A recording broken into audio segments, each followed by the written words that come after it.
Samoa TV talasi maritatu Samoa talave ya suta tasi mimi tena fanya vilima ai mashola uchapo in Samoa.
Society tato por kilometer zono na o levo na e pata po mai ia ato fans ile de Maritza ya malo lama ya te fertu ana ya le so no ni tu la le fiafi ya le nganga la le o fa ta ile tua ina o fai te boss filo inga le fiafi ya wa ana le se no le fo le tua ta tu te le to e filo ai i lu mo no e tua no pe la le upu sa fa pe fu I o na vala I ni long weekend ya wa le foto ma long weekend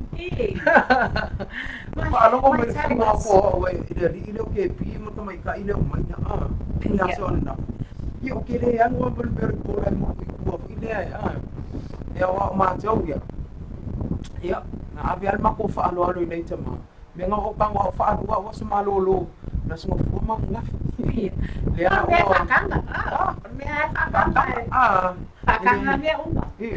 ile sao nei tama ile tu oi lano na o tu sao ila o tu fo ya so fa toa ya talitonu ya e ui lava I nai fa ala me lave e pe ona fa no ile nganga ya ile baba ai tu fo ina o to ya e mai ya ai le ai se fa loto o ti apolo lava ia e babe babe ali sao le di o langi ne vai tau ya ina ia fa ta ma ia ni ona tangata ia ai fia le nganga tu fa ta lu fa tu na ia ta tu pa anga masani I o le lo tu ta tu tu ne fo ta tu ma futa I lunga ta tu po kala mele o TAUAFIAFI malobe o mai lo TAUAFIAFI ma ne lo pula TAUAFIAFI la fa lo ia ma malu si le TAUAFIAFI ta lo TAUAFIAFI pe o fia I o le fa fale ia ma fa ta stasi ma fa nga I la so I la fa lo tu ia ma si I vinga ma fa ta ida tu mai o le aso ina o po le ai ase fa fita o tu le mali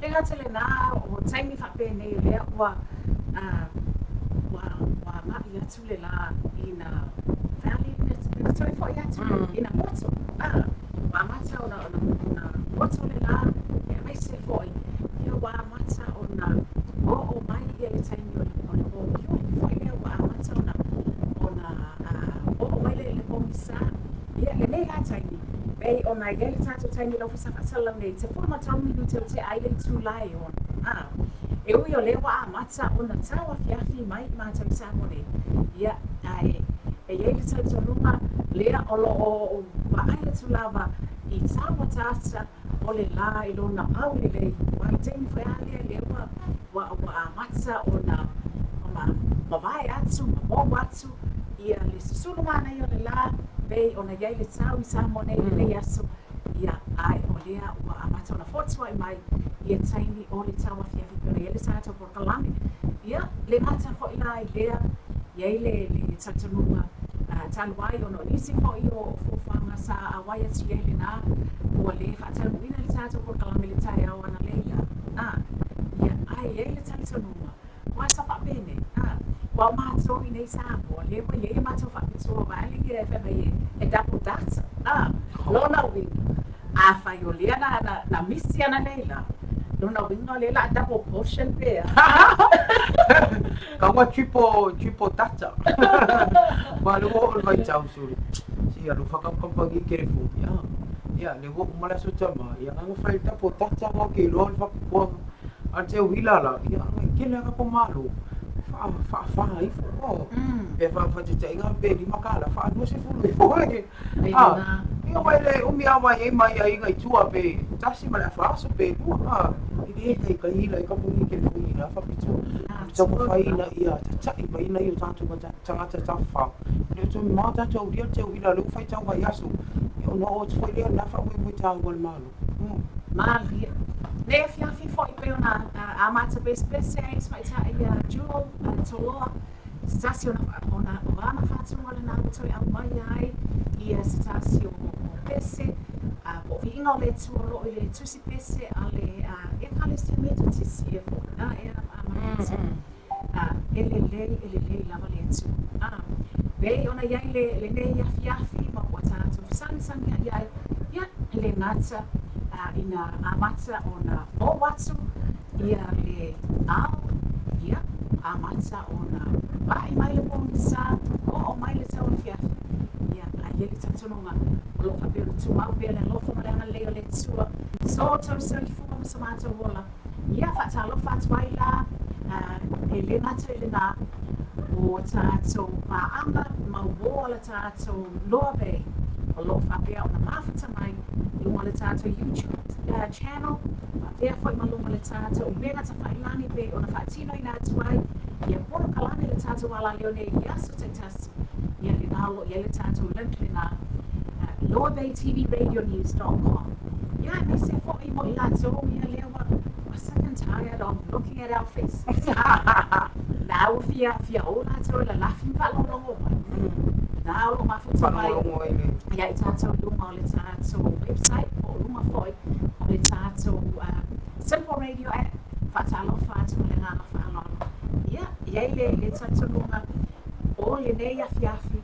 Le ngata I na matua atele ia ni nai tala mai Samoa lea ua amata ona tapena atu ia I smeta ia mariete fasoa atu ia wala malua ia malumalu si tātou matunu I le nei fiafi ia mai se foi o le tātou fatalofa masani vei ona tuina atu I na ia tātou company ia mapisi nisi o whapea ona tutu tau au mai lea asu ma le asu lea undoa lea ua mafu ai ona mawhai na whatino ina atu so inga le nea tātou wala leo le ngātou le luas fulwhai tu la vitu aso le vai aso pe ona whatino ina I lunga le tātou simple radio app ia ai o lo whapena fo le whatino ina atu I lunga le tātou live stream link le na pe ona whatso atu ia mai se fo I la o tātou porkalame tai amanu ia ma le LOABAY ia mai se fo I TAUAFIAFI ma le LOABAY ia Marieta te tono na wa mata ona fatalofa mai nisi o tātou paanga masani I lunga le tātou YouTube channel se fatalofa atu iai ia ma lor fonga hala ni tu la fiafi tātou pokalame ioi ia le faua vai atu a mata ona mafuta ma to tele ona I tātou paanga fatalofa pitoa le a fionga ia fui ava ia po faungango ia le lo mafuta mai te kuiti o tamaro e kai tafle me o ke pi e fai mari e lo fai ia le sunga ia tilo manu e le taitaia ona misi tilo manu e tātou pokalame ma lo tamatai manu yo e fa mai tilo ia so I fo manu ia I lo afiunga le la le lo pe kai kele kuau I lalo o esa I pe ke lo tilo o esa I pe ke kuau lalo ke opa ia ai fatalo fatu I tu la fiafi ia I le whenga I fo I mitu te mwhaipa nei fo I haso Lulu o I lava ro whaanga o riska ngaka ele o recover mai a le long weekend in terms of o mea ai Lesi sena le wa kene ia tau sami a risko au ia kene o whase e ngā kara kua rua le ngā kukua ko I le afi I le aso rukua le ngā whamai o ai wa kene lau ai fo I le I mea ai Awe. Sei fez a cara. Ma maka mea las faleile nga mavai aku ngi. Ya nga le ai aku I mea yo le ai o sile lo ka fala inga. Ya. Oia ile ula mai le ati. Lo no vina na o lawa a matsa ona e tau sami me. me tau sami po me ha tau ma fa le ni sa le Vale. Okay, musuh ka ulang ai amo me fo isi la feel like. Ya ole fo kuala ya. Ele fa pera fo ya ko mo ma ile ai. Ba wa o temi mo tau ai on toi tilo wa ho fo mo. Se fa ma na ya fa lu ai ma no tino se tu lo fa fo ngale tu. Ya ta tu ya fa fo ma. Ai ele fa pe skula ho ile. Ka ai mai fa ngako kai mai mama makakang yung kepi. Ba kuafia sei dua mai fa kasia ya kako fa sanga idola ia sei kako fa kuafi po ka ko kala di ya al vai ngana pe on fa dua tu ne fi ma lo ma fa mai ma lo fa malus ya ele fengo fine yo la ale fu wa ngure mo se di ya la tu le fa fengo mo ngal winga yo le si pe ma tu le fa le fa ko ata ma fa fu ya le si fa le pe ele la ona se fi tau sa mi fu le fa fengo winga no le pisi o ngal winga ya au le si la le mai fa le aso ngal tau sa mi ya ia o ya ele au mo wa yo ngai mo elvi cooking ale fa mi ina na ale pangi ale ka ya sue role me la fia ma ich kuli valu ku la pa ko la me fa singal winga le half hour muri ngal winga ya se Western Union ya se Fexco o vengo is company IMAX ya fio la ya ele se ele na ele na le tato wa sang ya ele na ya fia wa ya ile tato no pe ona tato faso ya le aso pizza ai mama e ui ina baba la lata le tai au le afia ya tato te le o mai loa ya tulanga o fatal tali mai ya te tato le ala ya ai betai fa tai te le lava le anga le tua le o lo fa pe ona ma ona fai ai ona tato ma futa le aso lo mai tawa tu solo le tino ya mai se foi o lo so tai mai pe ma tato ma futa fa tino ina ya tato por kalami ya o le aso te tas ya ai le te na te tono o lo o ma tua le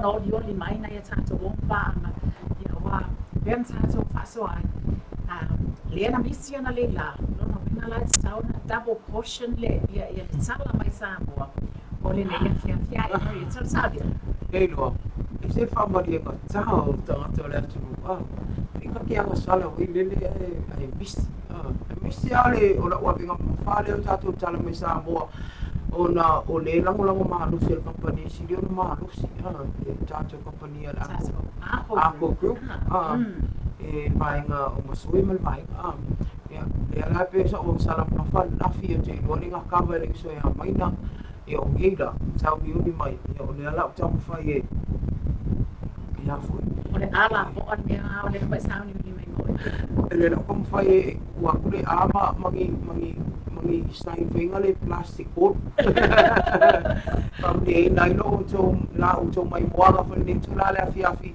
e whai gata ia e mese ana i o tātou pa o le au mau mai ia matapo e whai wale aturu ia pole ani mea o tutupu e mese ana long weekend ia o alama ni tala o le apa peo na maturu ia e whamasino i tātou pa ia ae paule mea e te talo i le ina ia whamamau a Samoa ia mawa inga whanua leo ua tele i wai atu o mai sio tātou wāturu ia se temi lao i luma ia o na tui nā tui leo tātou talfo peo sa noa whatua ia hana ia o lea nganga nao fia o kako koe whenua i ngia so mu ia i lea lofa mleanga leo lea tua peo li siala ngā upunga o lo maua lunga leo inga lua singa ia te utu e ui ala upi kalwhanga lea ngā upu e lima ia mea mafua ala maa nai ai o lea ngā upu e lea maua lunga leo ina maa singa i lo o tu so i fua ia masuma ua nei o la vai lea lofa mleanga leo lea tua ia mau mai pela o nofu ale atato wo sina fasalanga fa business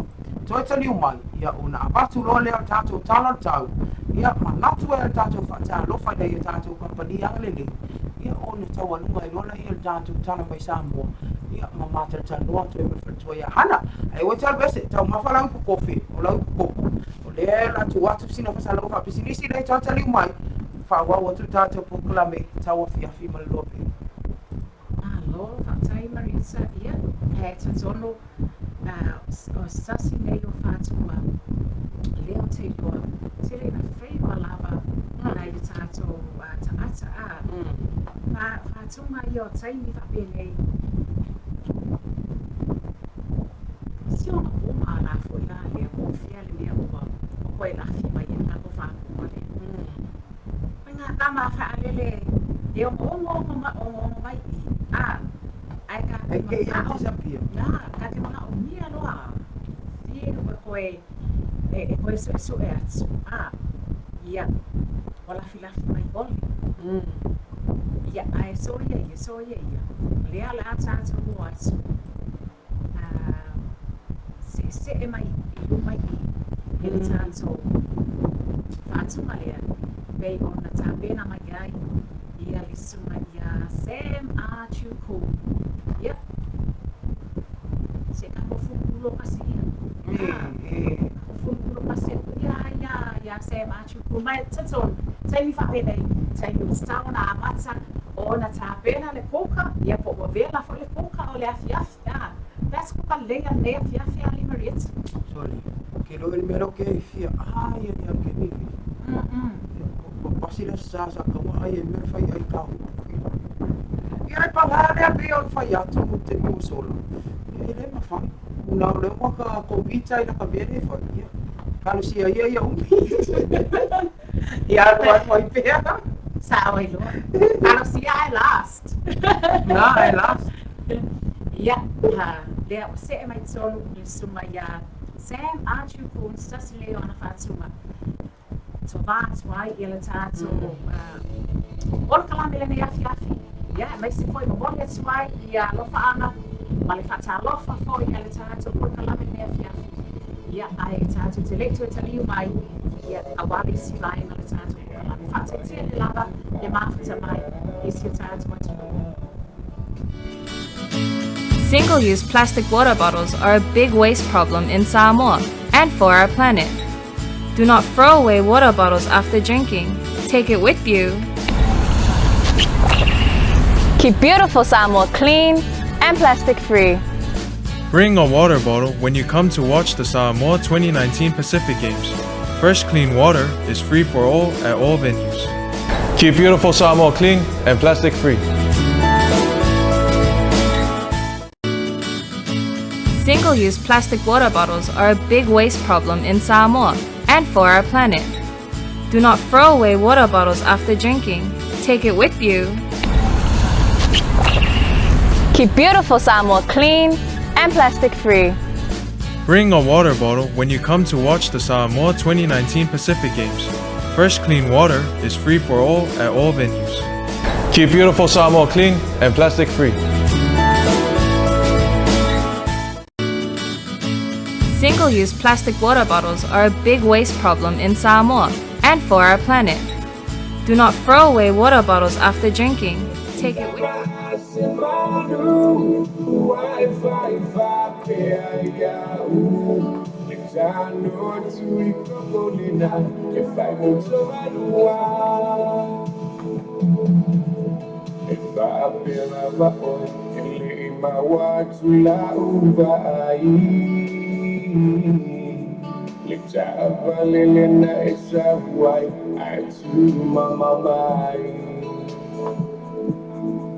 Malone see you Leona all I wanna babysit you tomorrow morning. Oh, away you tired to try to make your Mai no lea wa tātou, mai tā watu, le tātou, taimi I le vai o le watu, le ni tula, wasu pa malu minuti, ia mati ai le tula I ono, I le afiafi le nei o le aso. Le aso se fōi ma le wha Aukuso, lua awhi se fōi ma le iwa, ia I mātou Samoa nei. Whaftai tēle lava, o le pese mai, whaftai whonga Samoan TV, ia, mahalo lo mai I lau sunga. Lea ua o atu le tātou whaasalonga, ia I le isi vaenga o le tātou polokalame. Malo lava so noa hana I le mitula le afiafi. Ia o whaafonga fo I masila mio. Ia na ia tātou paanga pe o le masani ai tātou polokalame ne TAUAFIAFI man LOABAY. Ia e se mai whaafonga pe an whai atu e lelei lava. Ina whaasolo fuafuanga ia e misel po ana nei malanga ia tu le aso atai au. Ia a ua whaapea ono nofu sila fia lo o tau pa ia ma lo o tau malu I anga o le tau. Tala le tau mo vai ngā Samoa wha mawina le official va ai tau. Ia o le awhasuta si tai au nei la. Winga le tau o au o le toa o loa sa vili mai sau te sae anga ele mata o polu po sa vili mai sa sae o le ofti ai pea le atunu. Mo o polu vaenga matu sifo whalwhapia manolo po nei e ono iei nei timu maa mai ni so teimi ai peitai e langi le lei. Ai mo sa sae sau te sifo a le pata sa fata si umuanga i le whanga e ufitia sa vaenga le langi e au whapea timu pui ni so teimi. Mo pule ono I sanga whai, ia o pule ono a toa lava o le whapea metala tau mo le poa na nei ma le anga I atu le aso antai au e ono iei nei timu maa mai ni so teimi mai Bei tai e langi le lei. Ai mole aso atai au I langi le lei sa I wanga na ina I timu mama mai sa vili taimi o le awauli. Ai mo tumu a nei mole aso atai au I langi le lei sa I wanga na ina I timu mama mai sa vili taimi o le awauli. O se vainga na tato tala tau pe on tu na mai lo fisa vai tau le ma tau atu e le se tato tala tau mai le afa lima pe on masani ai masalo ia ai fa le tonu mai ia le tu na mai o tato tala tau. Ia peitai o lea lava e wa ia le langi le nei ma le alofangia le atuan wholonga Samoa e ala I le tau ia e pei on tuina mai le uwa ia le la ma na ia le la ia ai mai se ia o nai timu fo initial time ia e whaasusu I nai le ele. O se vai ngana tato talo tau pei o na silfia o lo lango maalosi ia tato whale tali maaloanga le lei o le Skyview Villas po le The Well Venue. Ia o le whatal malo nei e tu I lunga o tia papata. A e malanga I ai pe abe ia o malo e te langona ina le malo si whaafowina o na o le manai o le venue po le nofoanga. Ia wa lava whaata singa vai whapena. Ia mo so se mo so o sau malo asi asi mai whafo e te talitonu ai. Pa e asi lau penga te whailangi al Skyview Villas I lunga al Facebook page. Ia o lo iai lato numero telefoni. Vainga umalava whapena ia awa lava ia lo sila fia o nanga Skyview Villas patalo fa tole fatua ia Melanie found ai mai se le pulinga mo le whinga ma lo nga lu nei aso ia le wa o mai le taimi ma sani o tato fatalo fa pitoa na ia tato company ile fa ngalo ina lava o to le polkalame ona analese no la o to lango e le mfai ona fisanga I whapea ma le malo le atunu e misi o paanga ia ale LOABAY. Ako group pe o le whai atu ako group e au fia ile ako chemical, ako motor mechanic, ma le manai restaurant. E tolu au nanga na e mwhai o ne mawaina I lalo wha amanu le ako group, lalo le taitainga, le awhionga I amasoe, Kyle, e misi o le awhionga I a polisi sunga I a wawasa.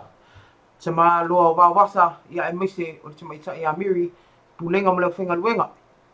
Pulenga mo le whenga luenga ia o loo lato tautua ina le atunu I vai la au ese lato o nanga le ako chemical a luifua I le manai restaurant fale enga le limo o malo mai fafo ia ai misal fale sili o na tele ai masini whaona po nei e te talitonu ia I pēsi asi ai vai tele I le lato company I nai au tawhatonu al Big Bear whaafsanga I malivaenga le ana iai le tātou ia saki ia I tausanga walu. Fatalo fa la fionga e muli pola na rosa muli o tato company el fex koma lo le tautua I le atinu e ala la o tofa ia o nanga I tupe fa momoli tupe fa suiai ia ma ia mautinoa ia o lo saunga le mu o nanga fa pene mana tua I tato ia fa taria tupe mai fafo longo ia la to le lafo mai se ni ia sa o suafa o lo lafo mai la to ia receiving up o le receiver I totonu le ID, po le ID le whaongaina o le ngoanga o le whasolonga na awa pe tonu whaadima se fulo suafa o le whasolonga na iai tonu o le passport po le laisene po le alawa le ID I te tau ona lafo mai e tangata o lo lafo mai se leni o le whamanatu na lele o mai pe le fionga le whalitua ia manarosa ia po le fionga ia mulipola ina ia nofo uta ia ila atinu ina ne imea ne ia o tue whaitia o muli foi. Fatalo fati a Tom ia ai meise o le sunga ia pio ia suliveta la to ia lo mafuta mai malo nga lua nei aso. MS Rental le sunga ia lo vau. Koi kiki a pe o whakao ngene pūr ka avale alo vau. Ta lo fa lo vao o ne so fa te boy no ngala le ta vale u dia te malo lo vao ia le o nanga le MS Rental ia e mai se o le pulenga lo finga luenga ia o lo la tu ina tu ta vale sili on ana ta tango fie mo so se malanga mai ia po se la Samoa nei o lo mana o mia le tautua le MS Rental mana tua o lo fai pe fa pitona a e alu e tau ia ina e loi lunga le o nanga le LOABAY po le tato po kalame nei e ave se amal se lauta la mai i aso o lauta vale o lo fai pe la fa pitona le MS Rental o ne emisia ia emisia i lauta le malanga mai mo tato fono le a le kalisi metisi e fa talo fa tu ele o fono o malama le kalisi metisi fa fianga inga o malama mo la te fale tua ma lo le tauatai ia o sunga fe auto ina ia o sea ta itasi si noti ia mavainga fa pena e kale si ese mai atunu e fia le lalo langi le ua tau au fia i le mauta i fonga ai fale ula le loto ai fonga ai fale ula ia wala va fa moi le kale sia ia ma lo lava tau ina ia lo fongia le tua le sunga fono le kale sia ia uli masao ina ia mose ai mole anga i luma le atina inga o lo no fina ngalo Cafe La Terrano ia le faritua ia Lucia mo wika ia Lucia le so cheesecake ai so ia ona oleana ia tu no ale malo fia la fia ngal faritua ia Lucia ole mai lana fa malulu ngale atu u la to lenga o ka kekempai ia e fa malulu atu fa tu ese atu la fia ngal faritua ia ona tutu ia le malo fia fa le kalesia le o mafuai ona ala halwa tato special le alo tato special en faunga o ka le tele aso fa pitua la te mai te wila ia fa solo atua i lawa ia loto tamaiti vanga pena ia e mese o le asi ia sfai so o la to menu e sui lava menu le aso not only le breakfast ai mese o le lunch ma lua tai au tau maftanga le odi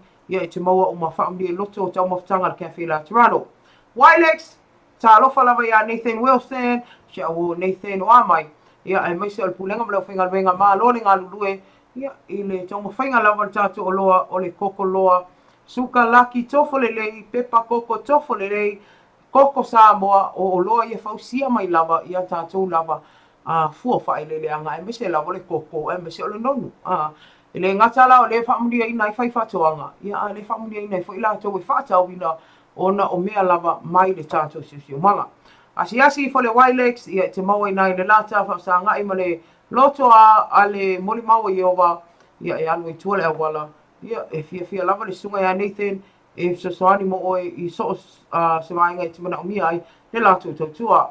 Samoa Stationery and Books, nai mātau atu tele lava whalawi loa le sap ia o lo o tuina mai i le ngata le umahai al whalawi loa le asu tama ia o le whae whaawau al whalawi loa leo te iloa he o tu lava te wila lo whaawau pa u mo lalo vaenga o mea whale ia ai mesa electronics le whaawau ina pea ia mali tele mali ano no i o loa whamnia ina i le ainga atoa. So se o loa mo mata mai ata mati nā whanau ia e maua o mai ina le snap. Whatalo whātula whenga ia tō whilau whiti ia mese pūlenga mlau whenga luenga. Mō tonga complex, ia le whalitua ia le alo i tanga mōsu whali si one ia mese o pūlenga mlau whenga luenga. Hello, mā lo le ngā lua nei aso.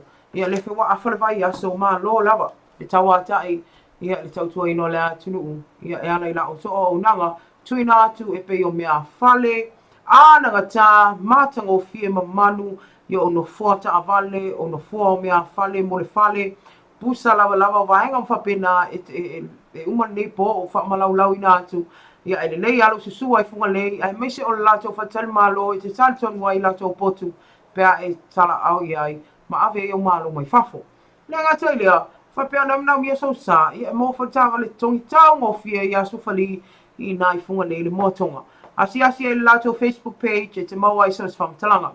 Pūlenga o tangata whamai mo mai whafo, whatalofa le whionga e whamtuainu, sunga i asua, ngā lo tawata i mani pūlenga a tōmale o whinga luenga, mā lo lava. Te ilua le pisi alvanga i alvaso nei, tau tū whatsinga, i o pōkala me mo te wila mantua, au ne ngalo le sala sau au siva, au whai pese, vanga whapena, sau au ta alo, i o vanga mana le tala ina. Toi titia olva i aso e whangata ina, i ono e toi sala mole, au o tuai. Asi tato ofisa o touristi ina al whale o malo ia pe vala au ia mawhisili mo le tato komiti ia o loo whatulanga e lato te tuina atu whamtalanga uma ia a wālava ia le tato te wila nei tausanga.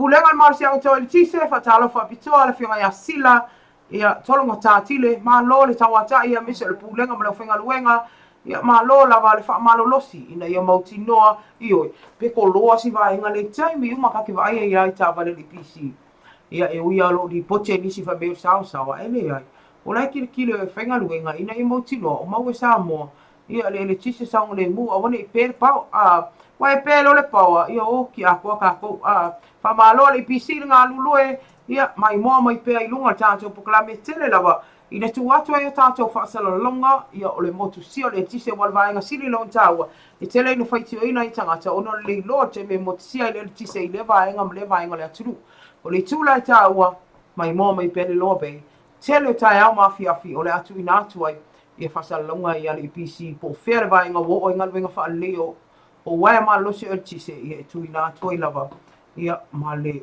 ma whaasala longa whapena Skyview Villas pe an fai atu o tātou langulang au tu o tala tau whaptai a Menalin ia o tu mai pe tau au wan ne vaeng tau o tātou poklame le aso le aso ia whamalo le sau tu e le atunu e ala i la o tu au unanga whaitali malo ia misi o tātou venue lea o alawa whatasinga reunion whai poiponga o alawa o le The Well venue a le tani mo oe asi lato Facebook page Skyview Villas ia e te tali tonu wai ia ma le tātou lango au tu Pivas Boutique o le lango au tu leo tala i tālonga le toi titi o le mau le sefso ta inga ma le sunga ia yula ngale o le sui o tātou wala leo ma le ala ata tuira mai foi se tātou li poti o tala o tālonga ia au le tau walunga ina i tātou tala mai Samoa o levo no ni oli me to tele ia ai fifi lava toi fatalo fat nei tu la ia o nisi nao tātou pisinisi company pe ono fai atu ana le ai la to nei le anga le mai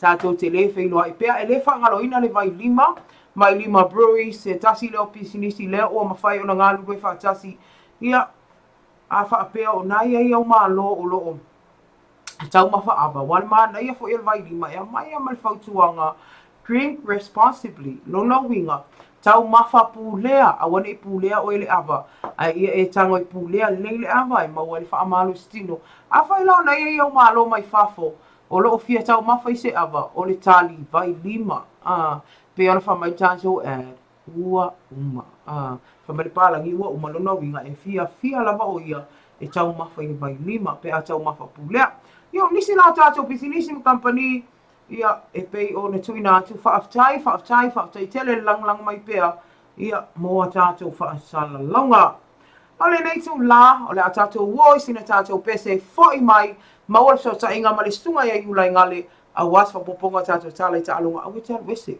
se a weke masola sola ingu tau mawha sau i pukofe ia pole alawa po sau whangu vai lima ia o le ala tātou voice ina whaafifianga foi mai tātou tala i ta alunga mwha solo tua ia tātou tala mai Samoa. Don't go away, we will be right back.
Pamalu lua tu tātou whawhiwhianga lea o nau leo maua tātou so ta inga mani sunga ia iulai pe anu whai atu ia wā lava sa whapoponga tātou tala i tālonga whiwhi lava whātalo whāti atu atu angane iulai o amai nea whiawhi mā loro soifua Pamalu mani tōko tonga mā loro koi te TAUAFIAFI mā mese kaitua ia hana mā loro sai de so ia fiafi ia ele whamarina tātou pāmauma Te lava o mai mai ele te tua mai o nanga le no pe global network da lofa lava.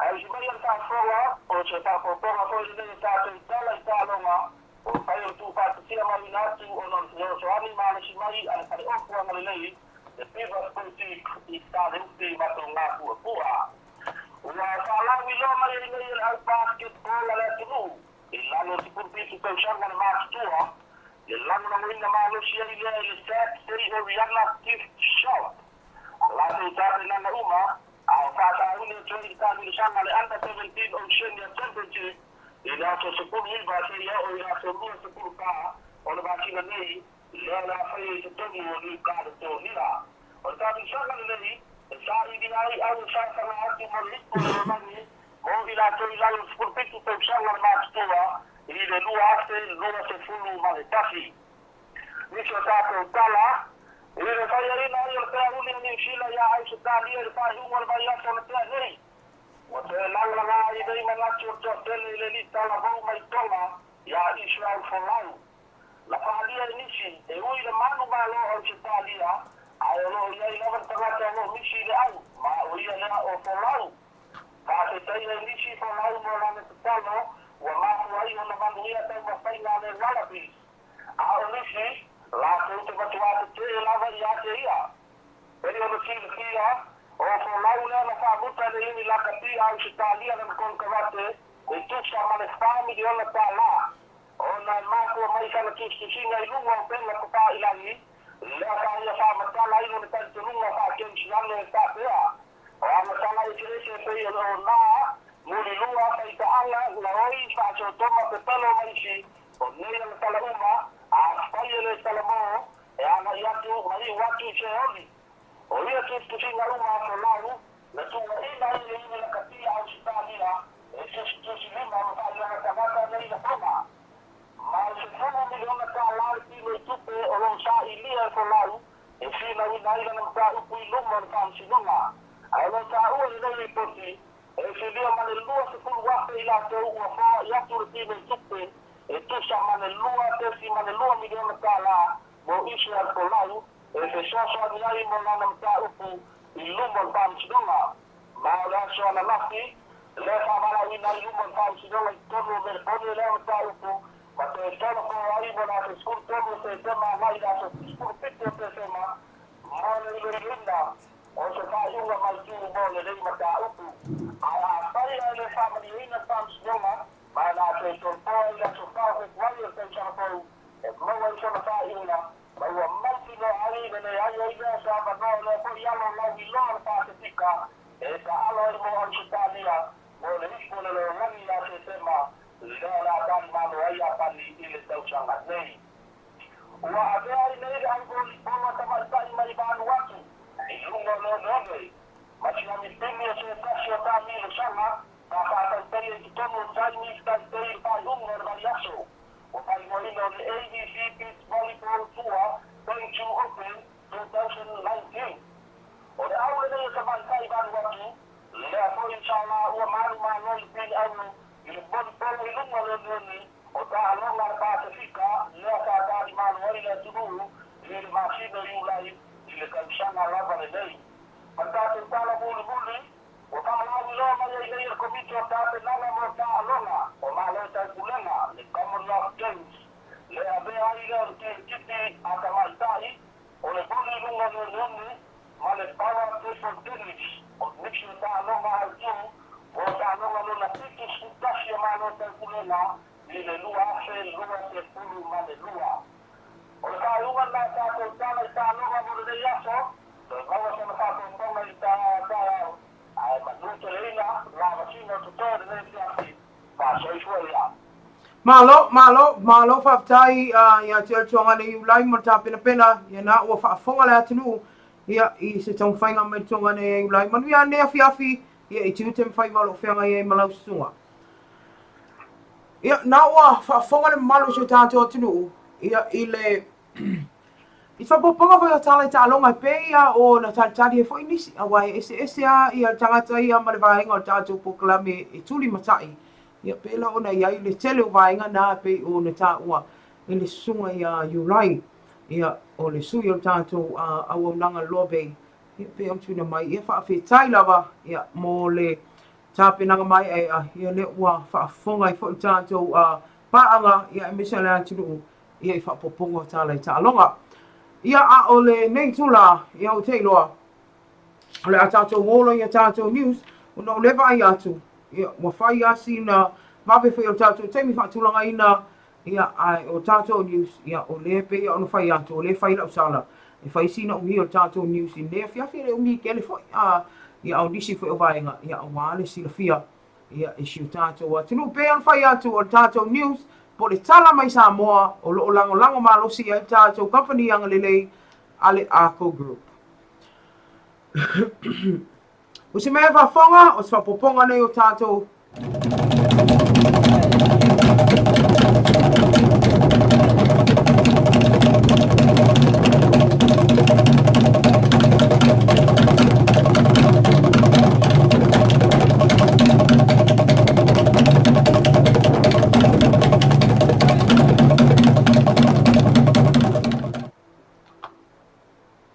O se mai whafonga, o se whapoponga nei o tātou tala mai Samoa, e pei o na lango ina malosi a tātou company ang lelei ale Aukuso Group. E tō mua atu o tātou tala fau, po tala mai Samoa, o lo o whamaunia mai e leo, po le ofiso sue whaapitoa, I a lātou suenga, e nisi o tangata leo o lātou tau pule ina, I tangata vale ina le ali pāle mi o Samoa se itulou, le susunga e atula e pasai lele mani e le ngoi.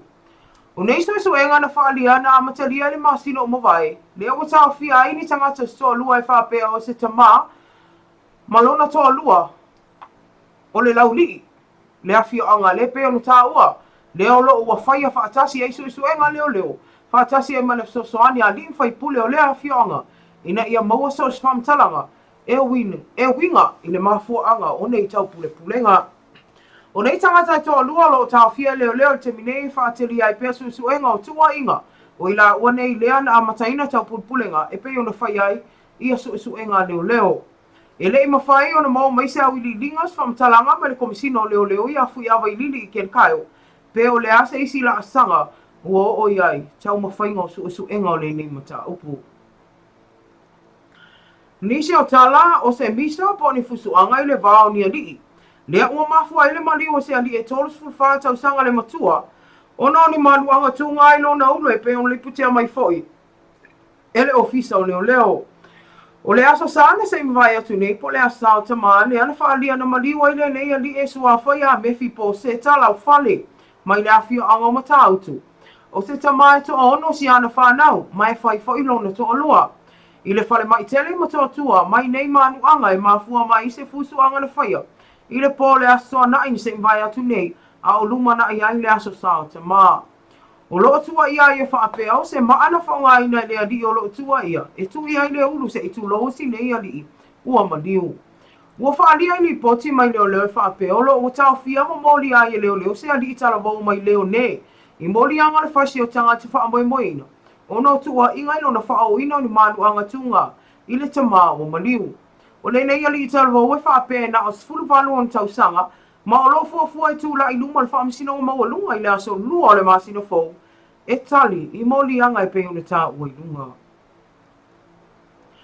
O le awa odi ana le la, le ana whafonga ina I se whai unga le whaamisino o maua lunga, I le adi tala vau vise sio pio aso. I moli anga le whao mea tō tino I lona tūlanga tau pule lei, po le aggravating robbery. E pe ona tua I ai, mai isi fo I ali I tala vau e tō alua. Le ana tā ua I e whaapea, na o lātou wha o lima I se ave tāwale lau pāse, se le aso lusfulu I wa a perila o le tausanga nei, e ala le wha atunga o le taxi a le nei ali I, ma whai I le ave tāwale, o lātou e fio o I lau li. Pei ta ina whasi le au li lea I le ave tāwale, a e oso le isi a li o lo tua ia, ma wha a whai le tāwale a e wha anofo I tua le ave tāwale, o le nei taxi. Na whaali ai tō lau longa le tua leo, o vai puna le awhio anga le ana sola ese mai le nei ali ave tāwale, e lua sulu iwa tausanga le matua, ma sa I lia lo se so anima I nisi o tangata, ona o le whaalawe o ia te ia malana tāwale. Ta uai nei tō lau laungana ti ai e tau lele a nei le nei tāwale lau li ai so sola, ma le tino I tupe o atu tō se lau tā lasa I te tono o tāwale, a toa ai ma se telefoni whi ave ai. E le tui nā atua lana whai ungana sauno ai la fionga le li whaamisino ia le a tau le sā Daryl Clark e whaapea. O le nei soli ngā tū la whono e whaisi onga, ona na tau pule le leia le tō tolu le nei, lona whaatinoina. E le ngata ina sala vausi nei awhita avale lau pase se a he toa tolu I lātou na wha o lima iai, ma fia pupule ai le ta avale, e leo se lātou mea tō tino. Na whaia se fua a mata al wha amsinonga le tolu tau sanga al whale pui pui peitai, na toe se mai le tolu masi no le ona o lona I oe ino morianga, ma to toe mai lo le lua tau sanga ma masi na iwa, e tuli a le ali o vise e si o le to ese, ona o le nei soli ngā tula fono na ia whaatinoina. Inisa o tālao le aori fo ian nei la le ana funga ina le whai unga le wha amasinonga maualunga mo le ali o Jeffrey Schuster, mai le awhia anga nuu fau, I moni anga e lua o le umi o le la o whaasa ina o le marijuana, ma whaatau ina atu e mawai tupe. I tōlau longa le tua leo leo I le nei mata o puna whaalia I e whaapea. O le aso lus fultasi o le masino te sema o tau sanga o mawai, na oso whaia I leo leo le whale o le nei andi I nuu fau, le ana mawai to tonu o lona ofu vai pupu I ni sikareti marijuana ma se tupe onus futala Samoa. I so e ngā leo leo na mawai fo I isi leo leo I tono sanga pepa I ila I la marijuana o atu lusu fa. Mani tupe si livo lo iai. I saili ringa isi leo leo na mawai se tanga pepa la pisi e tumu I lau marijuana. Ma se isi ato whaafafolo I isi kareti marijuana. E o atu le tolu se laus fu tolu. Ato ai ma isi la marijuana whaapopo e tolu fu malfaa. I taulau longa leo leo na ilo ai o le tupe leo o la ile nei a inga matau si a ile whanau e toa whale nei ali. Malona toa lua e peo na ia whaalia. E maua lavala na toru se lau mai le whaatau ina ato marijuana I le aso. Ui na tu ina ato Jeffrey mo o ngā tau whala au whasaina peitai. I lana toa laulaunga na sauna I le fionga te mai tai whaabisino I ata whai maa lole I lani tuala Warren. E leo au ngā lea mo le ali o Jeffrey. A wao leo toi modia mai foi ile nei lava modia ngai tasi. Na tuina atu whaasalanga a mata le a fionga I ata whai malo mo le lima tau sanga to ese mo le nei ali. Ina ia tau atu ai tangata le unga ongo le nei soli ngā tula fono. Wasa sao whaafi tono le atunu. O le isi tun sao no ai ta whai malo le leanga o le nei soli ngā tula fono.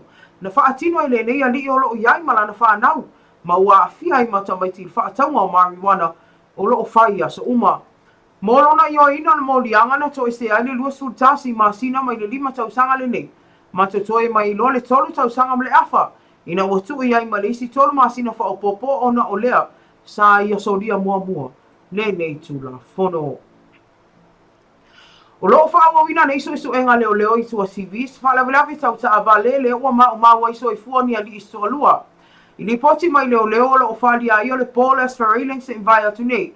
Le whaana nati atu ai leo mai a sao I se vala awas wha lavilavi tau ta avale. I whale lima. Le ana lave vea in ta avale se lua. Ma o le ave ta avale o le isi ta avale na madiwa I lava no fuanga na tupu ai le ne wha lavilavi. A o le isi ave ta avale na madiu le whale mai whai tu malo. I le po lavalea. Wa whamani ai foi o I la ua manei na whaasua avai le tamina whaafoi nai o la ua sa. Le umafuai o na le au lia le whailunga ino le aso tama. E pei ona mawai atu le whai ungo le vai aso. E na ole luas fulu tau sanga se li tala vau leo ta fia molia leo I molianga le whai o ni whainga ainga whai wha maa losi. I se tina e ona sufi tau sanga I le asa tono o tama na se wha toa vai atu nei. O lo wha wawina I pia su enga leo le nei soli ngā tula fono na wha tau tai le nei ali I lea lofa I si nei tina e pei ona lipo tia mai le ofisa o leo. Wa wha mawina ina wha tupula I o soli ngā tula fono wha pe nei e a fia ai tupulanga tala vau tama mai whai ai nai tangata mātutua e pei ona o le nei fo I wha lavelave e pei ona tūlai mai le asa mo vai. O lo ta fia le nei ali e wha tali ai le asunga fua asau nei e tūlai ai luma le wha amsinonga maulunga e tali molianga o le whai o le whai ngā inga whai wha malosi I se tina penisione. Tala muli ua toi wha awina I tunga le tangi ale li o ala tise le alfa le ana wha auru wha asanga le ofisa wha anofo va ia e peo na ia fina awina ina wha I unga na tawafia mai e o ia ma toi loka ina. O na olona le usa I o tu unga lona palola e peo na iai. Mole sila fia le manu le au wha afonga le ofisa wha anofo va ia le ana wha auluina le mata wha asanga ia ala tise o na olona so lio tu la fono lona palola e pe ona iai nisi o ana ata na tapu e ina matu I lunga o le penga te whailangi ma o loo I loa ai o loo whaasua wha. Pei tai o tu unga lona palola I le ma whai ona ia to I tango fia se ava malosi ma e sa ona awai se vaenga I entum tumunga tangata e pe o le vaenga le ana I loa I lana ata na pu e ina. O le temi nei le o to suna atu ale tise to ese vai ata tuli atu tau sanga toe o lona fasala nga por solo atoa. O ala tise na o fia ile o atu le siria ma 5 pa tana pa lola mai le temi tonu. Na fai lunga ina ile 5 tau sanga tu o tasi o Samoa. Ile tau sanga i lua afes fululua. Au le o to so lia ia inga lona polola. O le saia on le la le antu e vala wina ile am tau pui luma fam sino fa isu ma lo peitai. O le o to e fa ui tua. Awa ele aise anga o le o to tu na to al tise to ese solo atu ai. O ala tise mo sina fia le ana solo atu to ese vai ata o no lon tanga sa valena. O se tasi sa avea minister o le kapeneta ya luanga lau leva una kamo. Fafo anga le atunua e mese o tātou paanga ia o se o to tonga na o tātou tala mai Samoa wa lava lau whaafunga anga ia inisio vaenga i tele i maua mai le long weekend se ia o mai le asolu ne ia talo sia o lo o whaamuli ina lau whaafunga anga ia i vaenga i peo lau tā ua ai asi ane le tātou website pa whaapea o naile o maua lelei o le whaapea o na tui nai lunga i se temi o i lunga ia ai toi momoli ai le anga ngal whaatai tātou company o le Aukuso Group po le Aukuso Chemical, Aukuso Motor Mechanic, po le tātou whale inga fo il Mane Restaurant. Ia, mo le lango ina peo tātou tala mai Samoa, e pei o na masani ai i tae au mafia fio asu tai tasi. A le nei tu lala wa sai foe o tātou po kalame, sina whaafiafianga po alea, ia o na tātou mai rolea i le vaenga whaai o le tātou po kalame TAUAFIAFI ma LOABAY.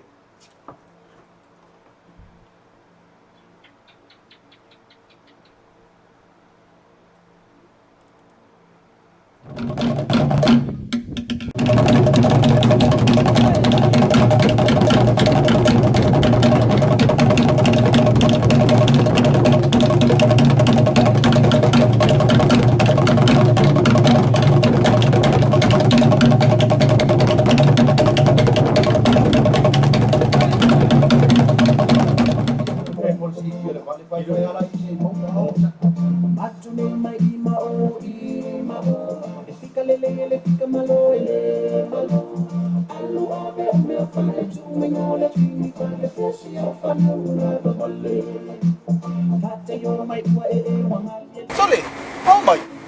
Ya, orang mau di siung so. Okay, sekian kau ile official PC tak cek ya. Ini official PC, ini SMS apa ni? Saya nak kau ini masuk ke kongres orang yang orang kau sama. Orang apa fair tu ni kau? Ayo orang pasal deh. Lu mau kau laku extra kongres faham apa? Oh, ini soal kalau saya nak kongres official PC kau faham apa? Soal le. Kau yang nak 50 le yang dah masuk.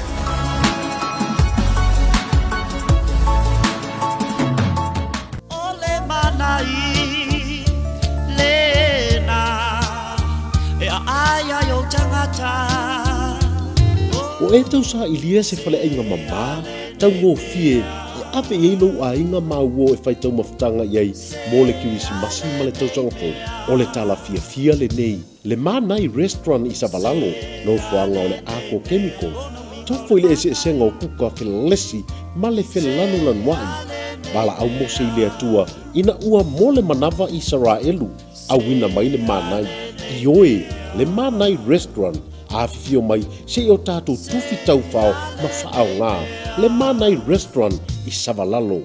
O le whale ainga e whauno na tūla i mai ai matua i tāu ngō fie mō le mamalo le atunu. Mānai Restaurant.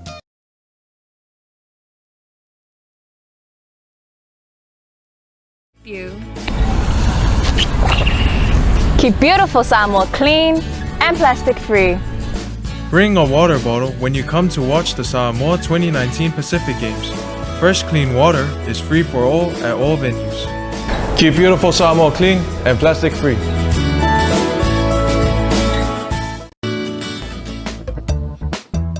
How'd it go? What's up?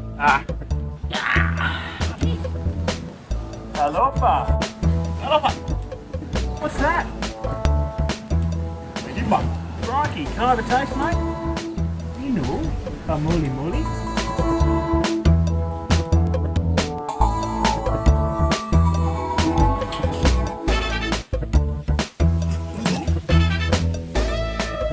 Tough tight.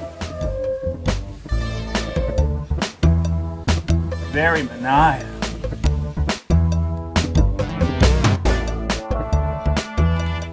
Ai. Kamarang. Papangu apa mo? Wah, uma.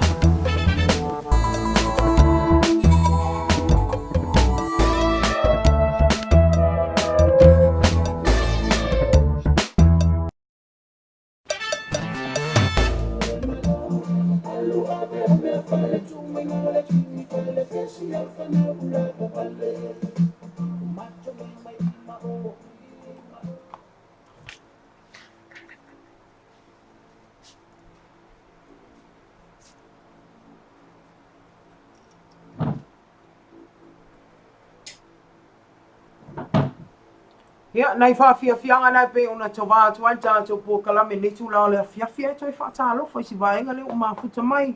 Lofi tūlauna, tālofa lava i o tilo manu, Andrew Toala, Tom, Pio Leala, Suliveta, o le tonu, ia ala whionga ia fui ava, ia manui a fuanga lo whianga iai, ia ma o tau uma i le ne tūlao le whiawhi. Ia o tātou talana, hana e pei o na tau whai atua ni a whiawhi. Kei loa o le vaenga nā le ana, tali me to tele mo o faisila o bio tātou long weekend. Ia a lea ana whio lolo nei pomu pe o ngaka ue maina. Kei lo e o teki sa kuiska anga whai mai. Whai mai na o e whai pomu. So le. E le ai o le winga tala maina. A maunga lo se pomu. Longo winga tala fo i e breaking news. E mea whinga le o whasiuti ngā tangata se i tū lo o la o whiuki o nganga i ka avale pe o na avantu. Ia manisi o tala wha anoa noa. Ia e avea fo i mawahenga ia o inai fo i lanto o le fia e whai tūlanga le o le ka whawhaung wha amisa. Ia pe o na mau wele so i fua o sia te mai to ono lana whanau. Le ua mawai vai e le oti. Ia ona o tūlanga e pe ona ia. Ina misa e pe o tūlai mai pola stonai. Ia le ua i ua lon so i fua wha amisa le nganga o le tua i ainga wha wau o le sunga ia mefi. Ia ai mise. O le tala vau o le so i fua sine i te mao le tausi lana whanau. Ia au lea ua whaamuta le malanga mirima leo ti ona o whaawela whapinei. Pe an whai atu, e tau muri muli al malanga mirima leo ti. I so os tangata, pe a tau mamaho, ia ma le mō le ala. Pe ia orwe mai isi, ai so al mō le ala e le ai. Pe loka i kai e ia ke me whanga kwhanonga, pe la kau sipa e se kua, ai ala sipa ke le, lea whai maki te kai sipa. Mai sipa, ka pau mai whapenga. Ma lo lava io e te tolu nea fiafi a Mari ua whaamaliaina ia le mai moanga ia mai se foi o le patapo ai mai. Ale pa ia malu si tātou atunu o lea sa tuli mata ia mai pea ia tūlanga polo o whapea o na iai ia ia tātou update. Ia po tala lata mai foi o mea o lo tupu si tātou atunu. Tātou amata mai li tala pe o na whaatubua iai. Ia la tātou tala mai Samoa le nei ia fiafi, ia le tūlanga pe o na iai, ia le tau pulenga ina ia whapea o na tangata walaina se tulo, ia le awhionga po le sunga foi, i le li pale mia, ia pe o na iai le tala i le nei a fiafi. Ia e tatono o se tūlanga foi, e le nofa maalie inisio i tātou, ia po i tātou uma foi. Ale ngata le nā, o se tala fo e whate ia i tātou, wai pei na ngata, e ngata fo i isi atinu i e tūlanga pei o na tau ono mai, ma pei wa tau adia e mai ni aso. Ia, ai pita i la, whaafta ia lelo fo le tua lea ua, ia whaatontonu fo lau, ia, ma ua mawhai ai o na tua e, ali ae, ia matu ina ae foi, i luma o le tulafono ia mai se foi, o le pui na malu, ma tamaitai, malu o le malo, ia peo na iele le tulanga pe whatina ina Marietta, se tātou e whatoa like titi le tulanga lea, lea wa e tusai o tātou tala mai Samoa na whatoa ina le nei a fiafi, o se unmali i peo na e whasoa ia i lau tala i mai Samoa le nei a fiafi pe sa oa. Malo hana ia pe ia o na tā ua whaiwhatua ia hana. Nā lau no whoma a matatua ia tala mai Samoa pe an whai atu. O whaenga i e taonu mo moi loa i tātou Ona o tātou tai ma o tangata tātou atu nu unea ua tauafia ma masalomia. Ele taunga maali e fo i le atu nu atoa. Ona e mo ia o to tele o le e oa ta inga se ma vaenga fo i e upuia ta inga o le malo. Ai e loto nuku tangata ma ele taunga maali pe ai me sa i tātou o le ngafa tau lima ina tula fono pela o le ngal venga malo malo.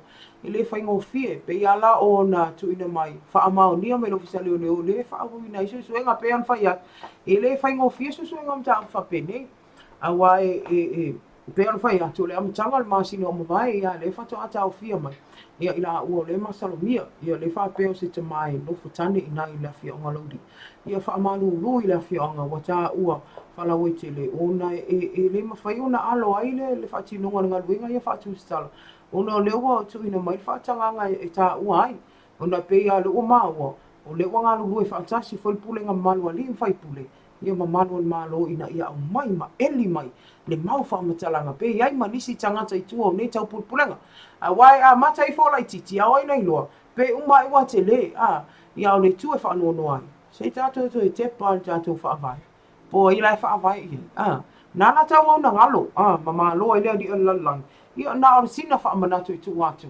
ia e pe ona fa tu manatu tato ni so e te mo bona pe le ta wan Mali, e pe ona ta fa so ai fa le fia it's something that's unheard of. I le tala fa so pizzo o si o tato nei foi tama I atunu a very small nation like Samoa ia a lea o tula I mai ai pe wa a mata fa amatali mai nei tulanga ia e tato tatala noa in terms of security tulanga fa ia le pui poina le saunga le mo ia le tatununga le taimi a o fata pena ia ta alonga al Pasifika wa lea a fata pena le ia ta alonga al Pasifika pe ma le tolu ma sina ta luai ia a fata pena ia ta alonga al Pasifika le na tula I mai le tulanga pe ona tupu ai New Zealand I nai tangata ia lea na osfa ia pena fa'awatia fo ia lātou soifua nei tangata Musalem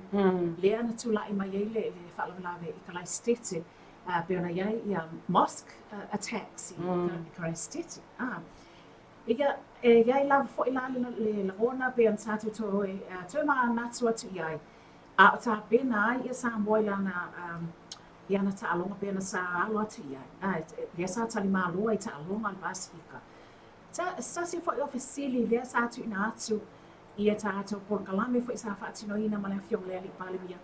I tulanga tau li saunga le mo. Po walawa tā pena Samoa ia mai se fo o ali I matamai ta I malu le malo I tulanga fa pea I ono tsupu mai. Ni pea I ono tsupu mai. Ia le tatanunga ia Marietta. Iei taimi o te wa ai pea ai mai se lava o aso sa fo ia tai au aso sa fia o toi ina e tau mawhai I amasiasi le maketi o ia ai e tata tilo atu pea ia tau sto ina po o iai sana bodyguard o loo la fai malanga taimi whaapia iei tata nunga o loo whaapia o na mai tā pena iai I le sia tātou atunu ua mai se fo I lawa I le tūlanga tau I le puipuinga ma le saunga le mo I tūlanga whapea ai iai whalea o tātununga pei ona iai ia whanatanga o loo pe sa awai atu iai le awhionga I le ali palemia I le nei vai aso I ona whaatino I nei tūwaru ia a lea lawa ia e mai iai le nei ma tāupu ia pe ona tā whaasoa I le nei awhiafi ia e au ngā ia tūlanga e tātou te tala noa ia ma velo aso iai ia e whaausa manatu ai fo ia e le ngatu le nā o ta mai tau atu fo I o le taina he's a very sociable person true ia o ta mai atu I nisi o taini iata I nisi o whanatanga le a wai atu iai le po e mai ia o nata le he's always mingling with everyone ele ngata o tangata o lai e asiasi atu ia o lai asiasi atu iai I le maketi ma taulanga whaatau ia ala te vai atu I fo o lai po e mai le ata o lai e tau mawha ia pe whaatino I tan tau mawhatanga I no whaanga lo whapeona o nā sia tu iai. Ai, iai le talitonunga pe o nā lia e mai nei tūlanga. Ia, te tono lo o no fauta iai ia alii matamai i malo e tusai o nei tūlanga pe o na tau whaamataali mai ia sasi nei o tūlanga onga pe tātou whaasoa ia lene ia fiafi a Marietta. Mālia. Ia, ai mai se ai fo i la pe o na tā whaasoa iai i le tūlanga onga ole ava malosi. Pe o na tūla i mai i le long weekend mo mawai atu le asao tamā wai te tonu e le kālena tutusa ia Samoa ia maisi atunu o lalangi. Ia, e tūlanga lawa ia so whapito pena iai le asao tamā wai o tele o isi atunu isi Commonwealth countries ia le tatununga le asa Samoa mo se tema le asa le na o lo tele ina whailonga ai le asao tamā le ngata o New Zealand au Italia ia maisi atunu o whapena e ui o Amerika ese fo i lato asa o lo whapena whailonga ina whapito o mafa ia a wā lawa nai tamā ma le lato sao taua i te tono o tātou si o manga mai se fo i te tono o whai ngā nuu a inga mamalo ia ai pelang tā whasoa mo moe lava mamanua le whatia sau mara tia ia pei fo i ona iai le tūlanga i le tātou whaatalofa e na ia tātou paanga whapisinisi lea pe am tātou whaatalofa i fo i tātou paanga whapisinisi fo lea ua a mata o na tūtau au mai pe ona ele au nanga ale vai lima bia. Mole e sila fia e le pa ia mamalo si o tātou atunu o loo e ui o loo ngā osi Samoa nei le vai lima bia. Ai o tātou whaasalaunga leo le a mātou ngā lulu e whaatasi ai le LOABAY e mai se fo i o le au nanga a le vai tau mafa e tali tonu e matua atofo le le. Kai le awa inga la. I la wanga fo i o kongo fia le wifi. Le ia le text mai pe fa fe ko fo ma o nei e le tango fia le ama malosi. Pe o le afa i nei, o le water pure, o le pure water. Ma ua ia la o le vai a le a uli se tulo.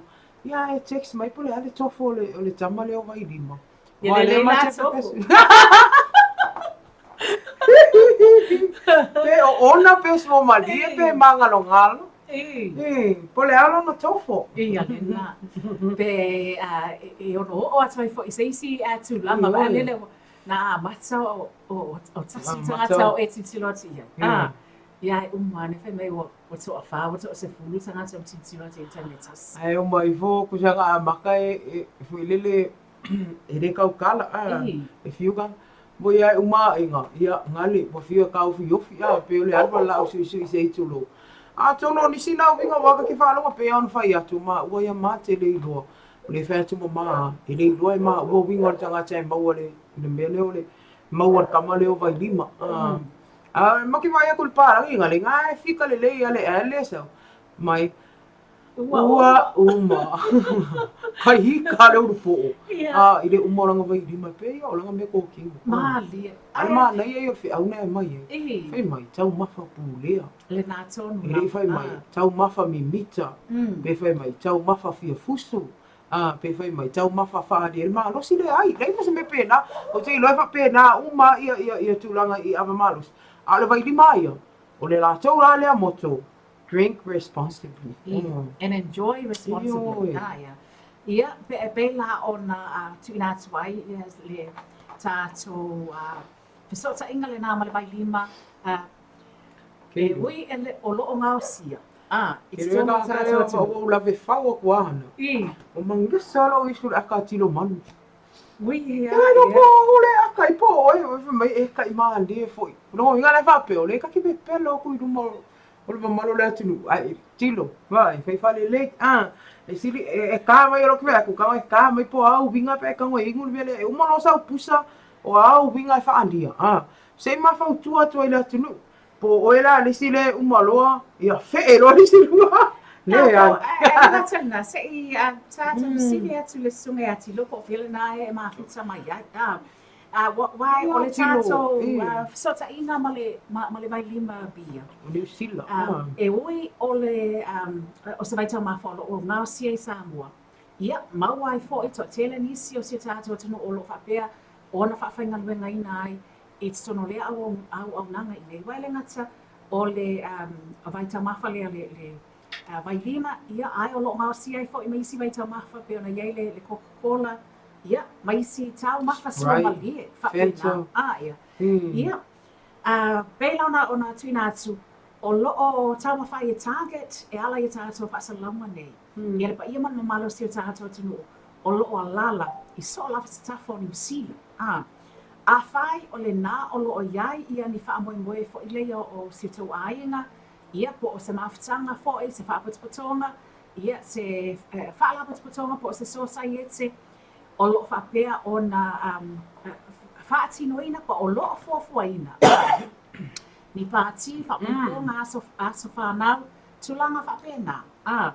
Ia e mawhai o na mau atu se whamama a venga. Mō la tau tāpenanga. Pe a whai ai whisota ai mai, ia le tātou vai lima, ia lātou distributors. Lea se taimi lo te mamau, o na whaalia atu leo le ātuanga, o le nofanga e mawhai o na e mawaina ai lea o nanga lea, o stasio pitanu i Aukilani o tā ua pako ranga. Le nā o loo iai ia le warehouse, le nā fo i o loo iai ia le officer, ia o le tātou au o nanga lea o loo whapito o mawha iai, le tufa ina atu i le telo whalo o loma supermarket tono New Zealand, o le tātou tau mawha lea mai Samoa, ia ai mai se ai foi, o se tūlanga o loo whapea o na mawai ia ngā luenga, a le tele o nisi fo le malu si tātou atunu i Samoa nei. Ia ai talo ai la o no lo iai se wha amoe moe fo ilia. Wawa aia le tele ina o atu tangata ma o wha atau mai i le tele o isi vai tau mawha ia mai i isi supermarket. Ma whalo o loa wha pēnā. Ia pe u wha atu tuana i le tātou wai pima. Lea ua mafua ai le tātou sota inga lea ma le pulenga o i lātou o loo whapea o na tuwhaina i le tātou vai lima, ai mai se lawa i tonu o New Zealand, se taimi o i luma, ia o na mau whaileo se sota inga maniso sui, o se tātou atunu i Australia, ia mai se whai o Amerika, ai pei mo le taimi nei, i le amatanga o le mātou sota inga ma le vai lima, lea o loo tele na Target atu ai lava, ia le pa ima malu se tātou atunu o loo alala i New Zealand, ia misi fo i singa free carton, le free box e mawhai o na whaao i nā atu. Ia, e wsoa ni atu ai, ia malango sua atu ai, e se wha amoe mwelo whapeon tāpena atu ai. Ia mai se fo i le tūlanga fo i lea o le amawhai o na o sao atu lava i le tātou wholesale distributor, lea o loo ngā lulue ma le LOABAY. Ia awa lava le tū whaatasia o whaapitua a le vai lima, e pēra atino i nana au nanga i tono New Zealand. Ia ai tatonu, pēra tā whaasoa iai, staimi o na tātou e o atu le tūlanga lea, ia ai o le message lava po o le poloa i le whiauta aua, o lo tau mawhai o na whaatino i nātu, e ala ia tātou whaasoa inga lea Marietta, ia tau mawha fuafua. Pēra tātou whaafonga iai, ma mai mōwha iai, i le tātou tala mai Samoa le afiafi ma i mauna i esoifua wa whapea o na tuua ia mawhitanga ma ainga ma whanau ia tālua i lava o le whaatamala ia mai se fo i tūlanga i le lualuangi i le awa. Koe mga kua ia le melo le amaro se whai o punkia i lau whaano. Koe mga kua i loa le kala i le adi i le ungalu whale o loa le ke le ngaku ui lang kamale o siaki o simila le ngole di ile va ia fale o lo de o ngal fale o lo o vai lima la sa ia ko ngal fale lo nga fai kau e simia lo au siaki nga kai fa fo ko ala au ile e na te veleina se tu lo tonga ile tonga la au pe kai lai foi mai simi mai apia ia e fai kau aku vai lima pe ko e fa la popo o fa pe ona le bisi tono le Fili ma fausi mi be va fenga ma o me siaki ko ia la luka fa ko lo siaki ia simi impala au siaki oi e fa kangare ango me asi ia siaki ala fui ala pala o pe ia siaki oi mai le mai tonu ai ya Ai ya le ba inga la. Ke ofa le lunga mala ai o ia simi. Kame shaki ke le lunga mala au lunga mala au. Ko le lunga so le mai. Saula e alu lai ku mai ole la ku inga fa au mira sau kala ke.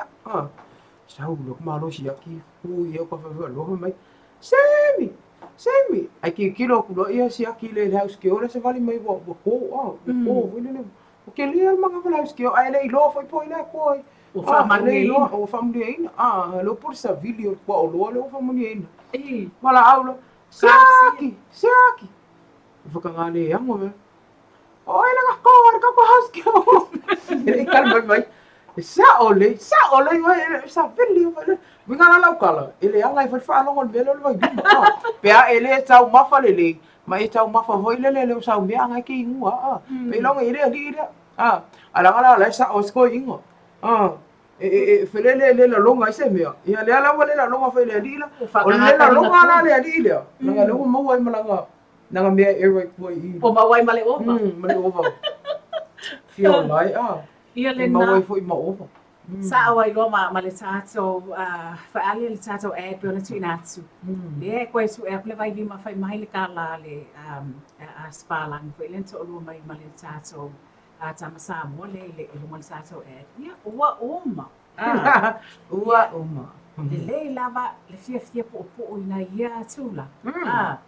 Fia fa ali fa tamali. Ia fia fofua. Ia wa so ona overlord. Ia tantuan ia wa matua tumua ia mafau masolo ia tātou tala mai Samoa I tu ai ngā stats pa ia mai se fu tulanga tupu me ona ia nisi o tala whaanonoa I tulanga pe ona tupu le long weekend o le Father's Day I nei Samoa le se tātou tala nā pe ona tātou whaasoa I le nei afiafi le tala nai le sunga ia altisi Ia.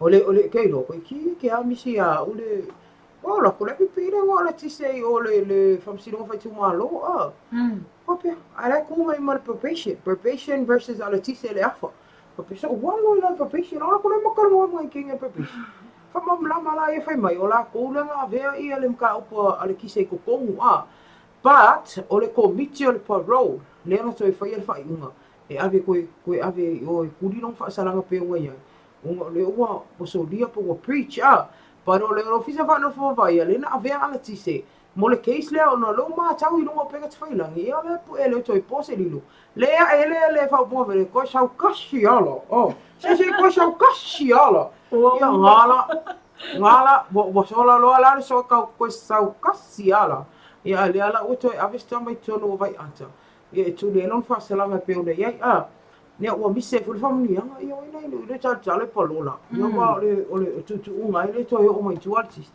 ia pe ta ia le tala la ofisa fa no va ia ole ala ko e bifto wa ele se onga ola o tu li fa sala so ele ita sa wa tangi artist ole ko fai unga komite palola ele la se si lunga to komite palola pe la ole fa manga na tili non ta opuna ia artist e pe ona toi tu ina mai ia pe ma fa amuli e tato tala mai Samoa le fia Nali ia mai se fo e pe na mai tau atu I le nei lava vaiaso ma le whaangaso longa fo whanga le nei vaiaso pe ona iai ia le fontanga tai o le Pasifika pe ona o sui tuvalu ia le ngata le nga o tulanga pe ona iai fa le news per tato whaasoa ia talo sia ia Whapea o na toe maua le file mo tuana I atu ia matangi angi vale o le nei o langa ia ai toe tua lava I leo toe tua lava I le mani noa ona o le alofa ma le anga leo le tua ma nei fo I nei fiafi ma tūlanga pe ona whaasua mai ai ia le sunga ia Julai I le tātou sports tala noa le nā pe ona tu ina atu le nei fiafi nisi o tātou tala I ta alonga bei ona whaasua mai le sunga ia Julai le fiafia e Marietta. Moni. Ma nei ale ta pinanga fo ia Julai e tala ta longa. Ia wa pe on fa atu ese ina tuma le fa fo mai. Ma vai ngai fia I tātou pokalame. Ia o vai ngana pe ona tu ina. Okay lo. So e fa ia kala ala kwa mo ke pi. Pe ia le wa ma kan fa ala vai fo mo ko. Wa uma fa mel palangi ua uma. Mali. O le ase ngangana o le tau te mali I wai. Pe o tala fo ilele. E poto ar tau tai. Ia ai le loa la malo na se. Pe se se la na atu yam. Ia po lea o pu ia. E matua ki a tau. Ia o le talo. O le tatalo lava ia. O lo whaamalia ina pe o tau. Ia le se au nanga vai vai lea. Se mule aso. O mātou tangata. O na oni au na whantau waa. Ia e mamoli na atu. Ia nisi fo I o mtau. Pe tau na isi la fia. Awa koe kari o kua, mantua le na FC li hana I le me nofo ila uo tilo manu. Kama aloe ngofo I Brisbane. Oh. Brisbane le whampai ka ele alu I Brisbane ke le ua skadi. Oh. Ia, lona winga lai, le qualify la, Ele I tila qualify. manu mole sa so vai lima special. Ele qualify. Ape uma la ua maol vai lima ngai Brisbane. Vai. Ale mo kwa whakau hia pusa vai lima. Ia, lona winga. Ora sa iai pia. Ia. Ma lango support ia na ia tātou pisinisi ia mai se foi o nisi o loa lo whapea o na ngao sied tono Samoa nei ma whaatau atu ia tunu I whafo bei o na iai ia le o loa pa le taumafa I le vai taumafa le o le vai lima le nā o fia e la tau ma la tau le ia mai la tau nai bei na ma whaasoa ia le nei a fiafi ia ai tono o le langona lava le ai tasi Marietta o mai si uia le tāpora kalame mai se fo le whaasoa inga le nei a fiafi whaafirtai te le lava mo boli atu le whaamalo le pa ia manu moalu si tātou atunu ai mai se lava pa anga si tātou wala leo nei le nā o lo o tuli matai mai pēr ia a tātou pol kalame whai pēr le asu ma le asu leo noa ia mai se ai fo I pei ona leo noa na tuina atu a whai ai whaamai atu a tātou pol kalame pēr na whaatinoina I lunga le tātou live, broadcast lo whaatino I lunga le tātou YouTube channel. Awa ete tu ole mene keep tuning in. Awa o lo tinato pe a tātou musika sui whewhiloi. Whaasala launga whaapisinisi palolo mua ma tulanga uma whapena I lunga le tātou Simple Radio app. Ia mai se foi o lunga o le live stream link le tātou wala leo LOABAY TV Radio News.com. Ia alanga tele na asia nei lunga o le mātou ia po le tātou Facebook page po le itu la o le Facebook le LOABAY ia like ane iai whaailoa mai o loo fia pea e tātou te mafuta e ala I le au nanga a le LOABAY le aso ma le aso ia mama whai iai ona e mauan gōfie ia tala lata mai ia mai se fo I le telo update to lo whaimatu I atu ai mo le nei taimi e momoli atu lava, le whaafatai ma le whaamalo, ia tātou paanga whaapisinisi, lo whaapea o na lea noa, o na so tau ang mai, ia wā lava le whaatinoina o porkalame ia se te tasi. Le nei awhiawhi ma le whaatinoina na tātou porkalame, se tala o asala, se upu fo I wale tau tamali I lau whaafonga anga, ia malu awa I whale, ia o tau lota ma whina ngalo. Ia, whaamani ia tea le lava le tuai toi fuafuanga, toi tau walumanga le nei vai aso. Bei ona wā matalia nei, ai le ngata I lea manu te leina whaasausaunga si tātou atunu. Manu ia tea le lava, ia whainga malolonga o le nei awhiawhi, ia ai mailo nei tangata, Hannah lupe matasila wa anai, ia, ai mai se whaitumaita I a Marietta I la leo, tō whaasoifua ina, manu ia whaasausaunga le nei awhiawhi. Tō whaasoifua, manu ia le po.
Wow.